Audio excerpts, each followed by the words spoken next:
মৃতের জন্য এভাবে কান্না করলে আল্লাহ রাব্বুল আলামিন মৃতকে কবরের মধ্যে শাস্তি দেন, ফেরেশতা তাকে শাস্তি দেন।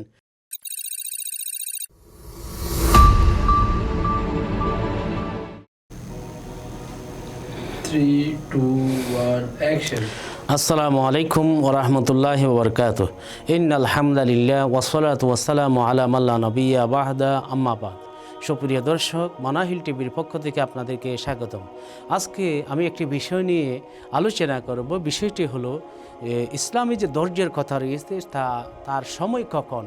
নবী সাল্লাল্লাহু আলাইহি ওয়াসাল্লাম তিনি একটি কবরস্থানের পাশ দিয়ে যাচ্ছেন। দেখা গেল একজন মহিলা খুবই কান্না করতেছে।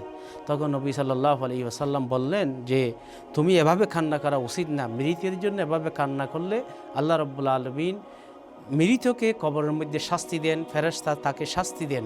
তখন সেই মহিলা মহানবী সাল্লাল্লাহু আলাইহি ওয়াসাল্লামকে চিনে নি এবং বলল, আমার উপর যে মুসিবত গেছে সেটা তোমার উপর যদি যেত তাহলে তোমারও একই অবস্থা হতো। কিছু দূর যাওয়ার পর ওই মহিলার সাথে একজন ব্যক্তি এসে সাক্ষাৎ করে বলল, ওই লোকটা তোমাকে কি বলেছে? ওটা আমাকে এরকম কথা বলেছে।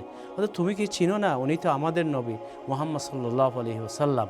তখন সেই মহিলা তাড়াতাড়ি দৌড়ে গিয়ে রাসূল সাল্লাল্লাহু আলাইহি ওয়াসাল্লামের কদমে পড়লেন এবং বললেন, আমি আপনার থেকে ক্ষমা চাই, আসলে আমি এখন ধৈর্য ধারণ করব, আমি বুঝি নাই, আপনি যে আমাকে নসিহত করেছেন, আপনি যে আমাদের নবী সেটা আমি বুঝতে পারিনি। তখন নবী সাল্লাল্লাহু আলাইহি ওয়াসাল্লাম বলেছেন, আসসাবরু ইনদা সাদমাতিল উলা, অর্থাৎ সাধারণত যেই সবরের কথা কোরআনে রয়েছে, যেই সবরের অনেক মর্যাদা, সেই মর্যাদার মধ্যে রয়েছে ইন্নাল্লাহা মা'আস সাবিরিন, যে আল্লাহ রাব্বুল আলামিন ধৈর্যশীলদের সাথে থাকেন। ইন্নামা ইউওয়াফাস সাবিরুনা আজরাহুম বিগাইরি হিসাব, যারা ধৈর্যশীল তাদেরকে অসীম সওয়াব দান করেন। এখানে সবর থেকে উদ্দেশ্য হলো শুরু থেকেই একেবারে ধৈর্য ধারণ করা। তুমি যদি তোমার সন্তান মৃত হওয়ার পরে প্রথম থেকে ধৈর্য ধারণ করতে, সেই মর্যাদাগুলি পেতে, আর এখন তো তুমি যা হতাশ করে ফেলেছো এবং করতে করতে ক্লান্ত হয়ে গেছো, এরপর তুমি ধৈর্য ধারণ করলে এটা সেই ধৈর্যের অন্তর্ভুক্ত হবে না। যেই ধৈর্যের জন্য আল্লাহ রাব্বুল আলামিন পবিত্র কোরআনের মধ্যে মহা পুরস্কারের কথা বলেছেন এবং আল্লাহ রাব্বুল আলামিন তাকে সাহায্য করার কথা বলেছেন।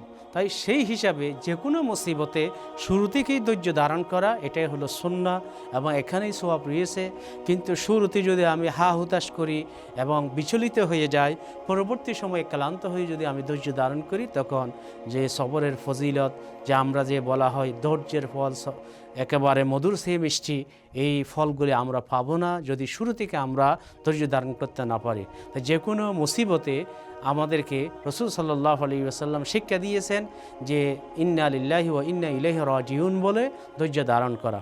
কোরআনে আল্লাহ রাব্বুল আলামিন বলেছেন, আল্লাযিনা ইযা আসাবাতহুম মুসিবাতুন ক্বালু ইন্না লিল্লাহি ওয়া ইন্না ইলাইহি রাজিউন, অর্থাৎ তাদের উপর যখন কোনো মুসিবত আসে তখন তারা ইন্না লিল্লাহি ওয়া ইন্না ইলাইহি রাজিউন পড়ে তারা ধৈর্য ধারণ করে।